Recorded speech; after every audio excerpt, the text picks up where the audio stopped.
Hello friends, आप सबों का ममता मिश्रा कुकिंग चैनल पे सुस्वागतम। आज की रेसिपी कच्चे आलू और हरे मटर का यूनिक तरीके से बना हुआ स्टफिंग का स्पेशल गर्मा गर्म गुब्बारे की तरह फुला फुला पराठे का है। ये पराठे बेहद टेस्टी और बनाना बिल्कुल सिंपल है। आपको पसंद आए तो वीडियो को लाइक शेयर और ढेरों कमेंट कीजिए। चैनल पे नए हैं तो इसे सब्सक्राइब भी अवश्य कर दें। तो चलिए आज की इस यूनिक पराठे की रेसिपी को बनाना शुरू करते हैं। सबसे पहले इस रेसिपी में हम डो तैयार करते हैं। तो इसके लिए लिया है गेहूं का आटा 2 कप भर भर के, और इस गेहूं के आटे में हम बहुत थोड़ा सा 2 पिंच बराबर हल्दी डाल देंगे। इससे बहुत अच्छा कलर आता है। वैसे ये डालना ऑप्शनल है। और फिर इसे अच्छी तरह से आटा में मिला लेते हैं और थोड़ा थोड़ा पानी ऐड करके एक सॉफ्ट सा डो बना करके रेडी कर लेते हैं। ये देखिए डो बन करके बिल्कुल रेडी हो चुका है। अब हम इसके ऊपर हल्का सा तेल डाल देंगे। बहुत ज्यादा मत डालिएगा, 2 से 3 ड्रॉप ही तेल डालिएगा और ऊपर की सतह को थोड़ा सा चिकना कर लीजिएगा हाथों के हेल्प से। और फिर इसे ढक करके कम से कम 15 से 20 मिनट का रेस्ट देंगे।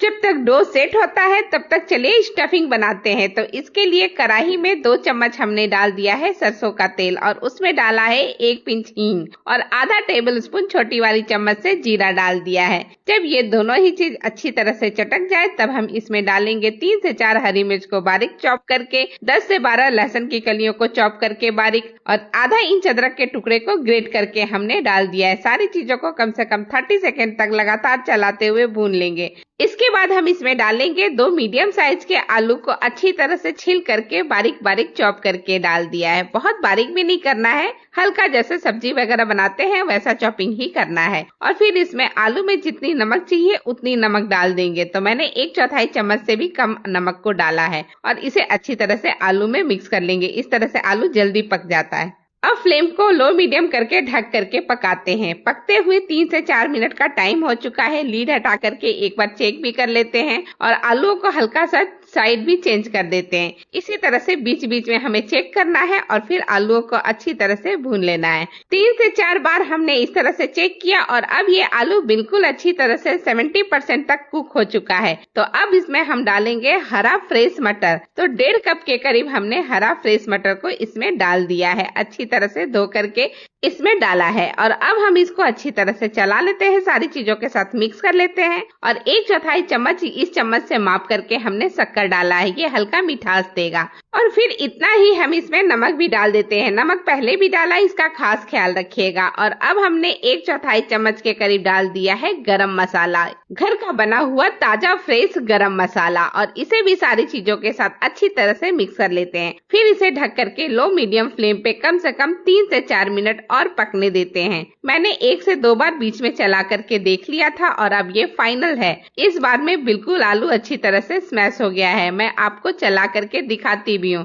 ये देखिए जब मैं पलटे से आलू को काट रही हूँ तो बहुत इजीली कट रहा है, यानी कि अच्छी तरह से पक चुका है और मटर भी पक चुका है। तो अब इसमें हम डाल देते हैं 2 टेबल स्पून बारीक चॉप किया हुआ हरा फ्रेश धनिया, और इसे भी सारी चीजों के साथ मिक्स कर लेते हैं। अब हम फ्लेम को बंद कर देंगे और बंद करने के बाद इस तरह से पोटैटो मैशर के हेल्प से या फिर हाथों से जब ये थोड़ा ठंडा हो जाए तब हम मसल करके एक सार कर लेंगे। 3 से 4 मिनट का टाइम लगा और पोटैटो मैशर से आलू और मटर अच्छी तरह से मसला जा चुका है। बिल्कुल दरदरा सा टेक्सचर होना चाहिए, वैसा ही है। अब हम इसमें से ले लेंगे थोड़ा थोड़ा बड़ा सा टुकड़ा और उसका हम बनाएंगे बॉल्स। अब ये काफी ठंडा हो गया है तो हाथ से भी बर्दाश्त हो रहा है, तो हमने एक बड़ा सा टुकड़ा कट करके इस तरह से हाथों में गोल करते हुए एक लड्डू बना करके रेडी कर लिया है। जैसे मैंने एक लड्डू बना करके रेडी किया, ठीक इसी तरह से एक और लड्डू मैं आपको बना करके दिखा रही हूँ। ये देखिए ये दूसरा लड्डू भी अच्छी तरह से बन गया है। अब चलते हैं आटे को देख लेते हैं। तो आटे को रखे हुए 20 मिनट का टाइम हो चुका है।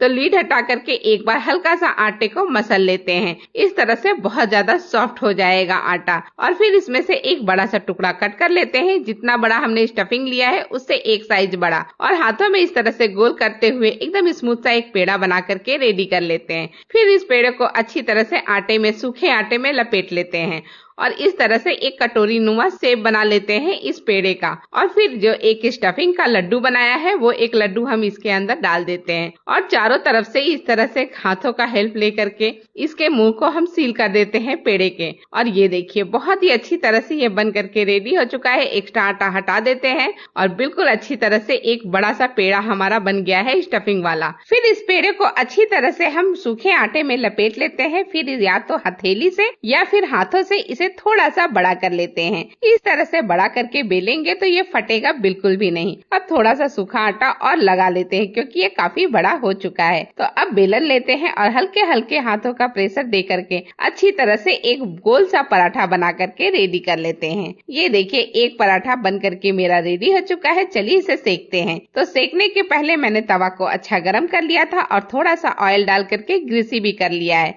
और इसके बाद पराठे को हम डाल देते हैं तवे के ऊपर और जब एक साइड का अच्छी तरह से सिक जाए मीडियम फ्लेम पे सेकिएगा। तो इस तरह से पलट दीजिए। अब पराठे को ऊपर हम थोड़ा सा तेल भी लगा देते हैं। तेल लगा लीजिए, देसी घी लगा लीजिए, बटर लगा लीजिए, जो भी आपको लगाना पसंद हो लगा सकते हैं और दोनों साइड में लगाइएगा और अच्छी तरह से गोल्डन चिकटियां आने तक इसे सेक लीजिएगा। ये देखिए फूलना शुरू भी हो गया है। जहाँ पे आपको लग रहा है कि फूलने में दिक्कत हो रही है जिस एरिया से, वहाँ पे चम्मच को हल्का सा दबा करके फुला लीजिए। ये देखिए गुब्बारे की तरह कितनी बढ़िया फुल करके ये पराठा रेडी हुआ है। बहुत ही परफेक्ट और बहुत ही बढ़िया बना है। जिस तरह से मैंने एक पराठा बनाया है वैसे ही आप बाकी के सारे पराठे बना करके रेडी कर लीजिए। और जब सारे पराठे बन जाए तो चलते हैं सर्विंग के लिए।